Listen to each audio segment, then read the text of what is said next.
ചോറിന് കൂട്ടാൻ ഈ ഒരു ഒറ്റ ഐറ്റം മതി കേട്ടോ. എല്ലാവരും ഒന്ന് ട്രൈ ചെയ്ത് നോക്കണം. വളരെ കുറവ് ഇൻഗ്രീഡിയൻസ് മാത്രം മതി കേട്ടോ, പക്ഷേ ടേസ്റ്റ് അടിപൊളിയാണ്. സത്യം പറഞ്ഞാൽ ഈ ഒരു ടേസ്റ്റ് ആരും പ്രതീക്ഷിക്കില്ല കേട്ടോ.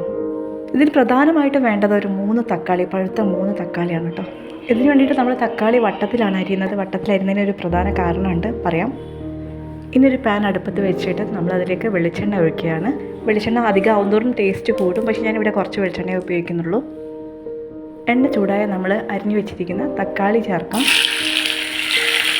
തക്കാളി നല്ലപോലെ ഒന്ന് സോട്ട് ചെയ്യണം കേട്ടോ. തക്കാളി നമ്മൾ വട്ടത്തിൽ അരിയാനുള്ള കാരണം തക്കാളി നല്ലപോലെ ഒന്ന് വഴറ്റിയെടുത്താൽ അതിൽ നിന്നുള്ള സ്കിന്ന് നമുക്ക് പെട്ടെന്ന് തന്നെ ഊരിയെടുക്കാൻ കഴിയും. ഇപ്പോൾ ഏകദേശം നല്ല രീതിയിൽ വഴറ്റി വന്നിട്ടുണ്ട്. നമുക്കതിലേക്ക് ആവശ്യത്തിനുള്ള ഉപ്പ് ചേർക്കാം. ഉപ്പിട്ടതിന് ശേഷം നല്ലപോലെ മിക്സ് ചെയ്യുക. ഇനി ഇതിലേക്ക് ഒരു 1/2 ടീസ്പൂൺ മഞ്ഞൾപ്പൊടി, 1 ടേബിൾ സ്പൂൺ മുളക് പൊടി എന്നിവ ചേർക്കാം. അതിനുശേഷം മുളക് പൊടിയുടെ പച്ചമണം പോകുന്നത് വരെ ഒന്ന് വഴറ്റിയെടുക്കുക. ഇനി ഇതിലേക്ക് കുറച്ച് കറിവേപ്പില ആഡ് ചെയ്യാം. അവസാനമായിട്ട് 1 ടീസ്പൂൺ വെള്ളം ഒന്ന് കുടയുകയാണെങ്കിൽ കുറച്ച് കൂടുതലായിട്ട് ടേസ്റ്റ് വരും. കാരണം വെച്ചാൽ മസാലയൊക്കെ ഒന്ന് മിക്സായിട്ട് വരും പെട്ടെന്ന്. ഇത് കുട്ടികളുടെ ടിഫിനിലേക്ക് കൊടുത്തയക്കാൻ നല്ലതാണ് കേട്ടോ.